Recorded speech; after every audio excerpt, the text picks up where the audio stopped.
Hello, I'm Charles. And I'm Anna. And welcome to Apple Tree Music Education's video on the piano. So the piano is one of probably the most well-known and popular instruments. And if we go back 100 years or so, you'd probably have found a piano in practically every home. And you'd have done things like sing around it in the evenings. You'd have had carols and other music hall songs, which you would have done in entertainment in lieu of things like television and reading.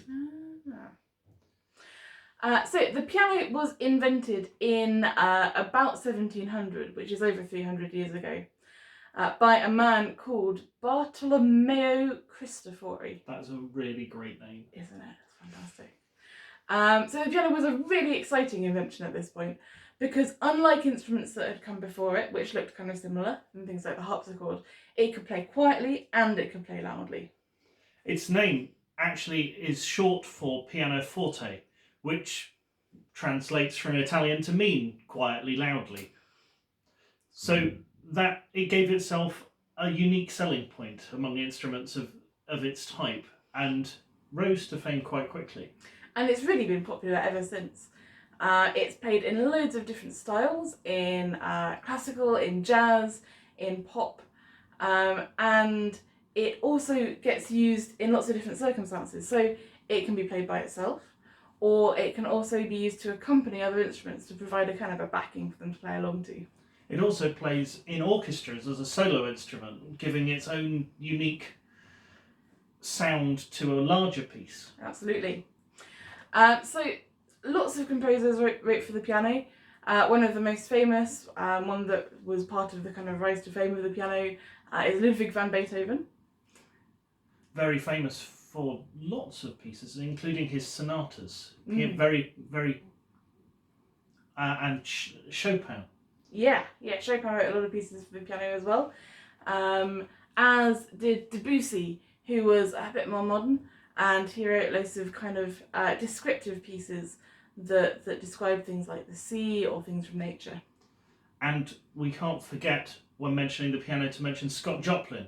Absolutely. A brilliant 20th century composer who used ragtime and pioneered the use of that style of music with the piano.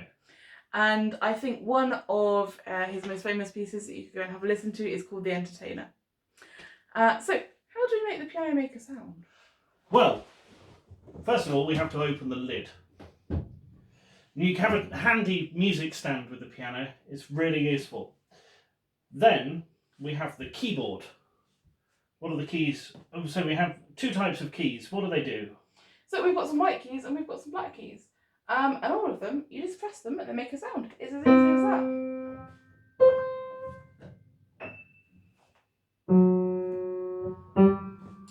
So they don't all make the same sound, do they? No, they all make a different sound. Each key is tuned to a different pitch. And we've got some high notes at that end. And as we come down, right behind me, we've got some low notes. Should we open up the piano? Shall we open up? What happens inside? Yeah.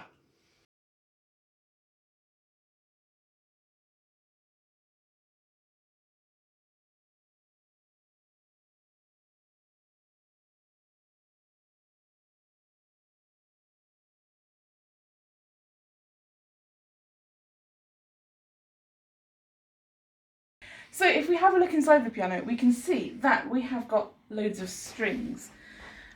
All of these like that. And if we go down to the bottom, they start up there. They come all the way down here, down to the dusty bit at the bottom. So the strings are all made of metal, and they're stretched on this metal frame to keep them taut. And we can kind of pluck them and make a bit of a sound. So the biggest strings down here make a really low sound, and if you come all the way up, the little thin ones up here make a kind of a high twinkly sound. So when we press the key on the piano, what happens is this key is attached to this bit of wood here. It pushes this up here, which causes this little hammer, which is just a bit of wood covered in some felt, to fly forward. Oh, got to there. And hit the string to make it make a sound. And every single key is attached to a different hammer.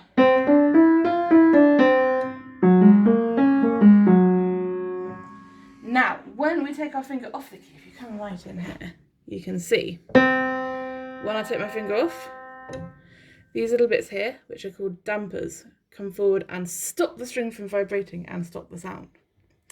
Now, if we look down at the bottom, we have got 2 pedals down here. Now, some pianos have 3, but we've just got 2 here. So this one on the left, this one here, if I press this one down, if you have a look, the mechanism goes along here, and then there's a pole right in the corner that comes up to here. All the way up to here. It pushes this bit up here, which pushes this bit forwards. And all of our hammers then move a little bit closer to the strings. And what that means is that the hammer has got less distance to go to the strings, so it's going to be able to build up less momentum, and it's going to make it easier for us to play more quietly than as normal. Now our second pedal down the bottom does something completely different. Have a little listen and see if you can hear what this one does.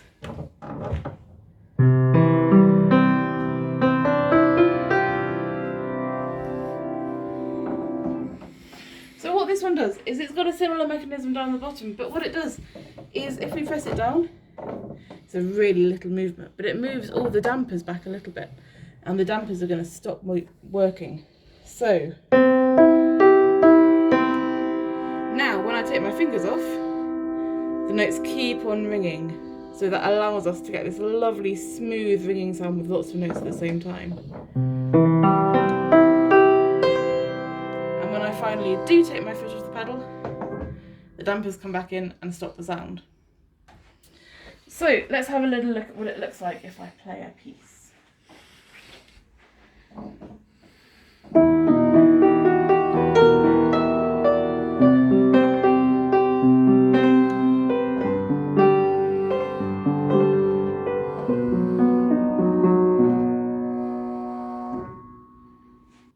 Thanks for joining us to learn a little bit more about the piano.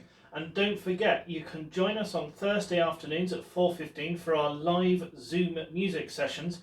Check out our social medias for details. You can find us at appletreemusic.ed on both Facebook and Instagram. We'll see you next week. Bye bye. Bye.